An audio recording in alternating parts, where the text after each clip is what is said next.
There was once a baby boy who was kidnapped as a child, taken away from himself. Commonly known as growing up, developing your own personality, becoming your own man. All of which are normal, natural, and unavoidable, yet which a few in later years find particularly confining and annoying. But hey, such people are by definition outside the norm and deviations from the crowd. So they are no concern to us, right? There was once a baby boy who was kidnapped as a child, taken, spirited away from himself, for reasons that, with the collective, do no harm, but which a few individuals find intolerable. There was once a man walking in an obscure highway who thought to himself, would it not be pleasant for my journey if, intolerable, carried with it its own appropriate fuel supply and irrepressible force of motivation? But alas, sighed his feet, we must press on with what we have.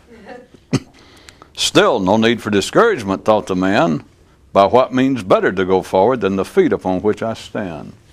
In fact, by what other means be there? And he and his feet smiled as they continued their trek. One man tried to keep his house spotlessly clean, as he thought an enlightened man might do. But it was constantly dusty. No matter how often he cleaned, it was constantly dusty. And he couldn't understand how this happened. And finally his dog pointed out to him that all of the dust came in from outside the house. He later told someone that he only kept the dog because it could talk and point.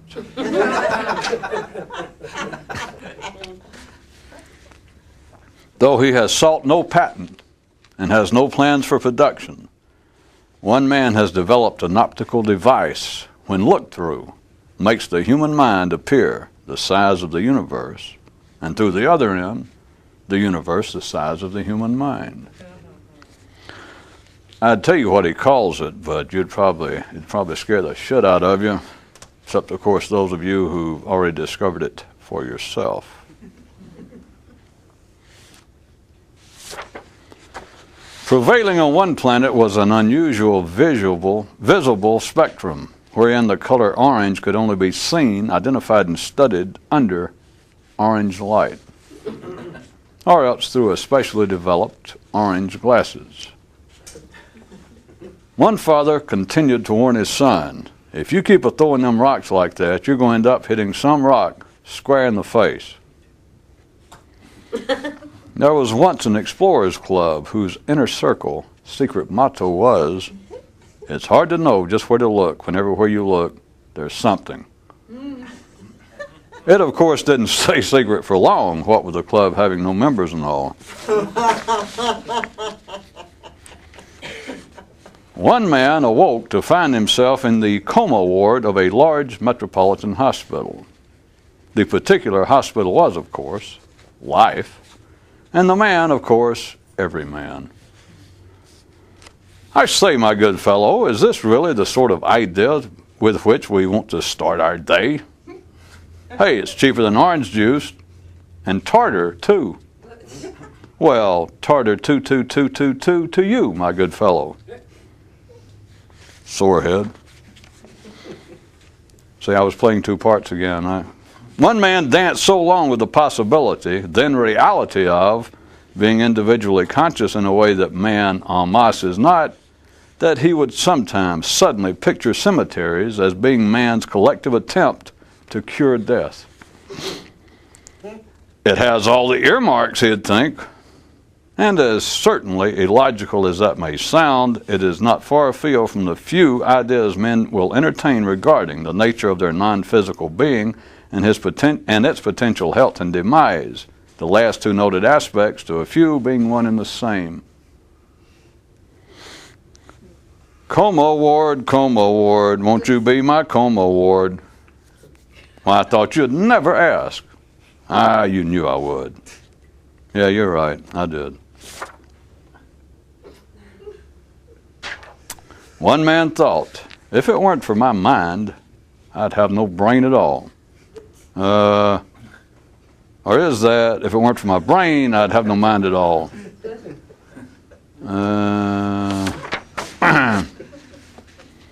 According to legend, there was once a mystical order hidden high up in some distant mountains, which were hard to reach, and which had posted as a sign only one single path leading to it, which said, "This is not the way to the mystical order, or anywhere else you're going." End quote. And for those who heeded not the warning and pressed on, there was another sign past that one, closer still to the location, which announced, "Okay, so we lied to you on the first sign, but this time we're serious. Turn back now, for you are on the path to a secret mystical destination, which is not where you originally intended to end up, no matter what you thought," which would always make those who had traveled this far say aloud to themselves, "Well, just how the hell do you know what I thought?" Which in turn would always fill the sign with much chagrin. Fake chagrin, that is, which, that being the only type that will grow at these high altitudes.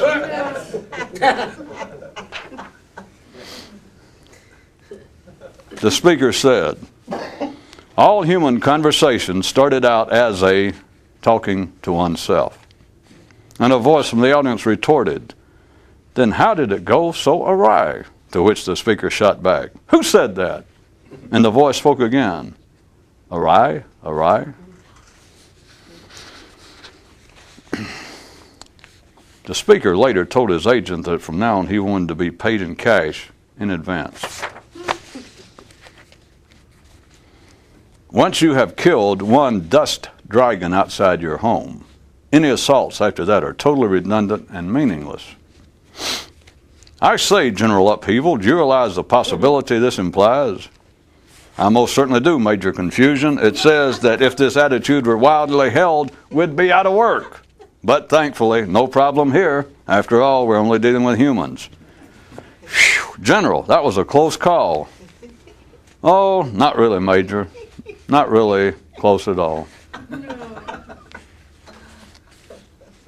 One man once and finally realized that all great battles, all worthy wars are fought in one's own yard, and moreover, are fought but once.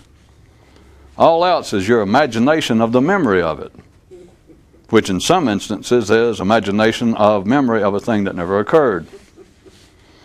Or in the case of those with dust dragon slaying potential, imagination of memory of a thing that has yet to occur.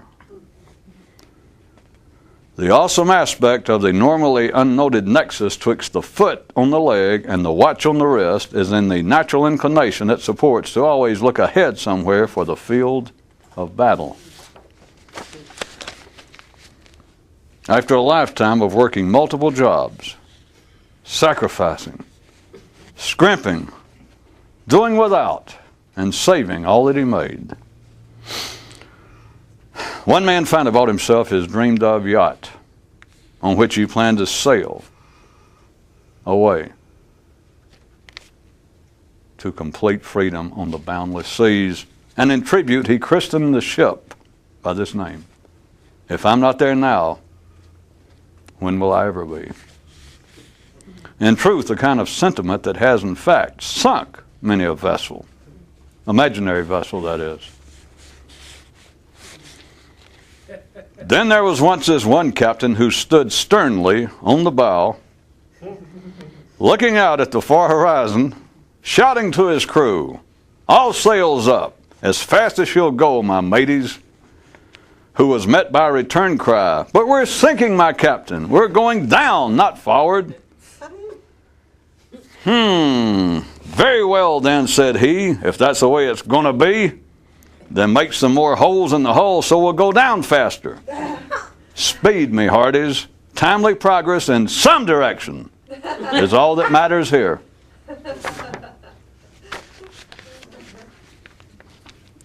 In secret myth and legend do many a prince, once awakened, first thing kills off the timekeeper.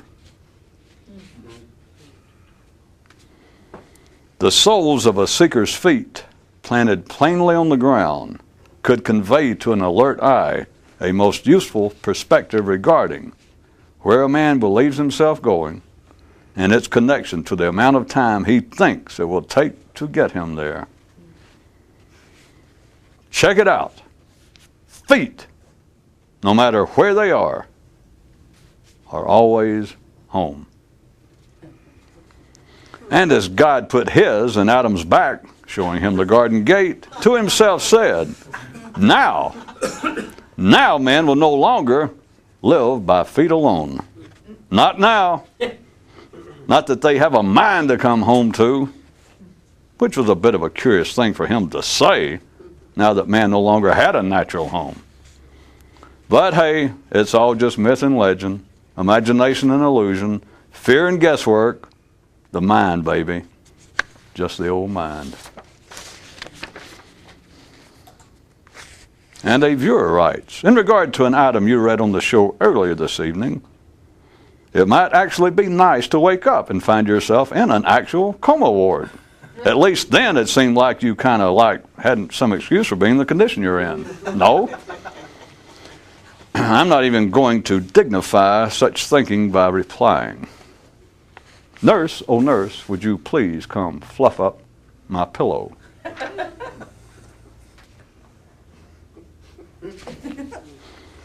One man began to suspect that this is connection to that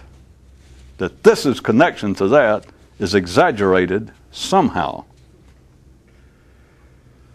to men's perception. Somehow. Maybe by the mind, maybe. But somehow, for damn sure, it's been exaggerated. All the connections between this and that. Yet another man began to suspect that the connections between this and that were underemphasized. And in fact, this and that were actually the same thing, or at least so close together as to be operationally indistinguishable. A third man happened to come along about now and wondered if it might be possible, if not even profitable, to get the first two men together somehow, just to talk the whole affair over and see what might come of it.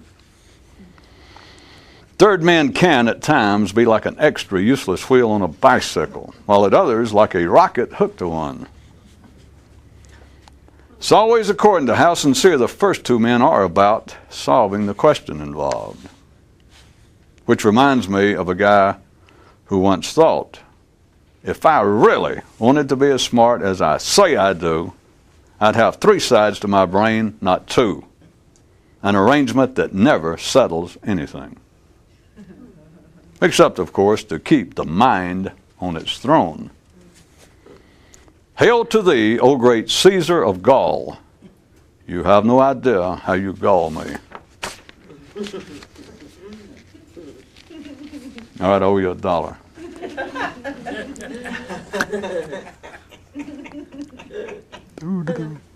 Anything said about an ordinary man is a distortion. Anything said about an awakened one is a lie. It can't be said too much that you talk too much. But I haven't said anything. Not out loud, perhaps. The typical day in the life of the mind is too much so a typical day in the life of the mind. And as he stood on the beach, the man began attempting to sing. I can't see clearly now. And the waves suggested that maybe this was due to all of the noise.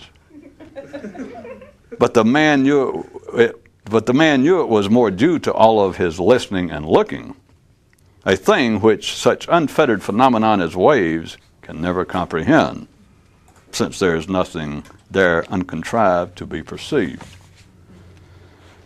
Then some months later the man stood again on the shore, and this time freely sang to himself, I now can see clearly since I strain not to see, while all of the time being perfectly reflected by the unimpeded sunlight on the surf. Seems forever surprising how much better men feel once reunited with themselves. Rats live in packs, and commonly, though unnoticed, populate public thoroughfares. One man discovered himself to be a rat pack, huddled about his own inner thoroughfare. In the life of a mystic exists but a single exterminator, and a tricky one to contact in that he hides his services, and in fact cannot even describe to potential clients what they are and how he goes about affecting them. One man mused, "'Tis only through the grace of God, the unreliability of poison, and the existence of my own mind that rats are able to persist." Some years later, this man was suddenly struck with the sight of long lines of elephants stretched far off into the horizon, bound together by one holding in his trunk the tail of the one before him. And as the man stood watching this scene, all he could think to himself was, "Rats, rats, rats."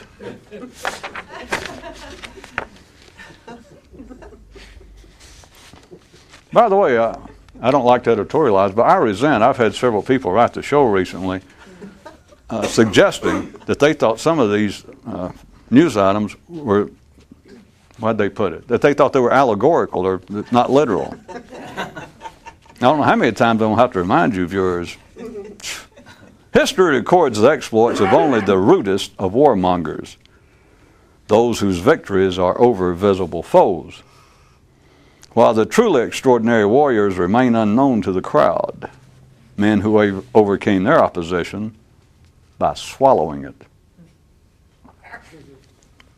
Once on another world, red and yellow met, and later on became, well, I don't want to get personal and go into all of that just now. One man so pondered, "If, as I've heard said, our ordinary mind and the enlightened mind are one and the same, then why do they not have anything to do with one another?"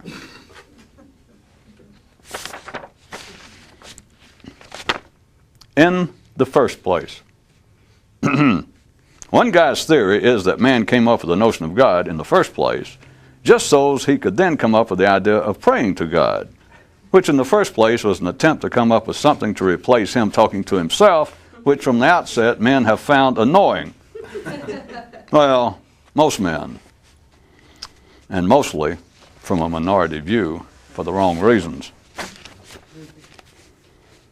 The difference between those who joust with windmills and those who parry with imaginary windmills is the same difference extant between you when you're trying to overcome the mind and you when you think that you're beginning to succeed or fail.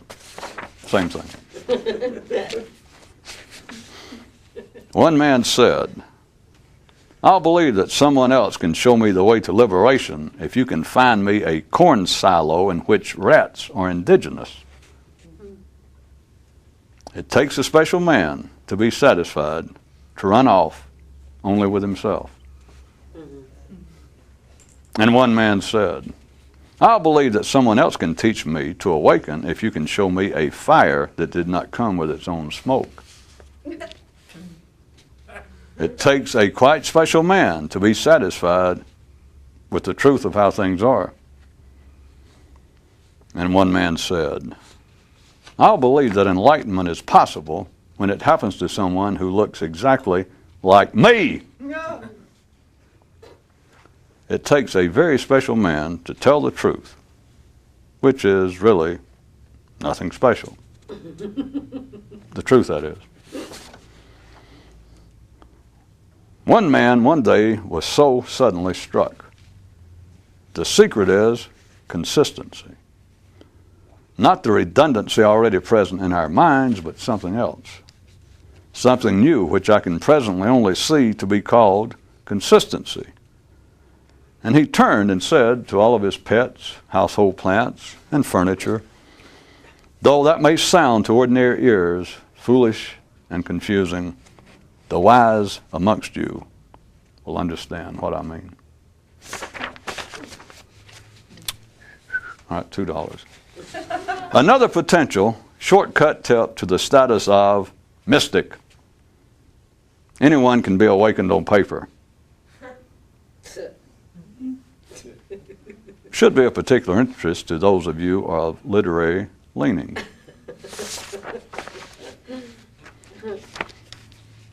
Don't pretend to yourself to know more than you do.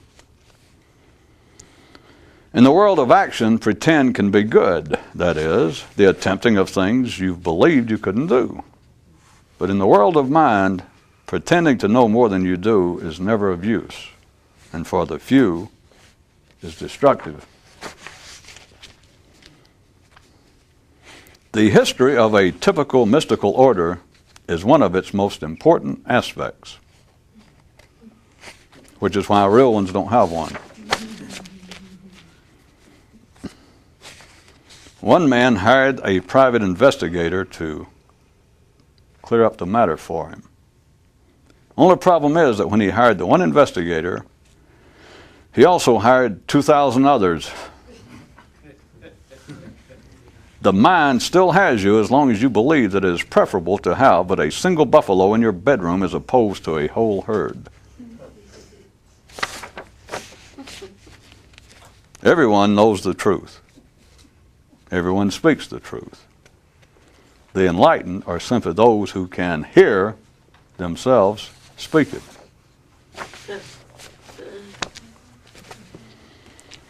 When one man who wrote realized that he had developed a recognizable style, he first shut his typewriter. And when that didn't solve the problem, cut off his fingers. And when that still didn't cure the situation, jabbed a pencil into his brain. Yeah, he sighed. Now we're getting somewhere.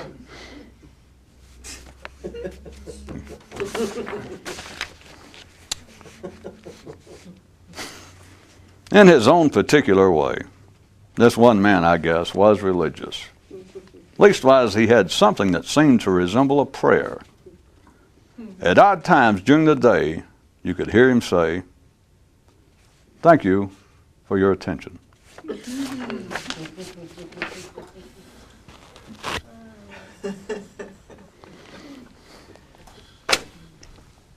Ooh.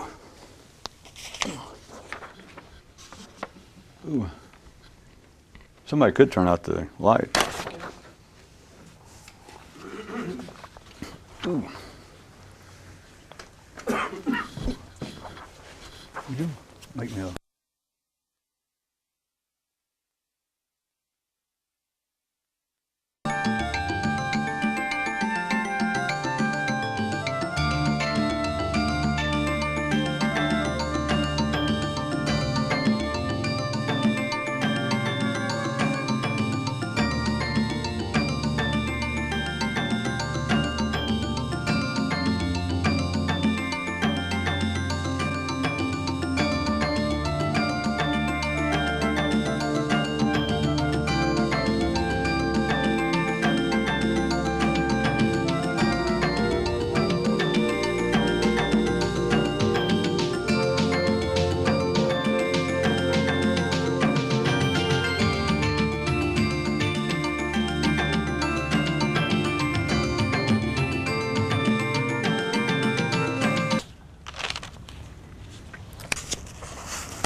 That won't show on camera, will it? Your brain starts squeezing out your ear. Well, that was the next thing, is will it show up on my behavior?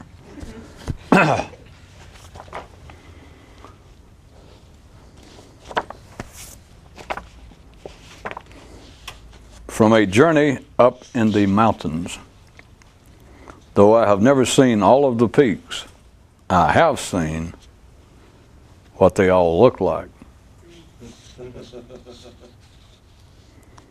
A certain man down in the valley cursed the many puddles about his house. Each and every one he singled out and cursed them individually.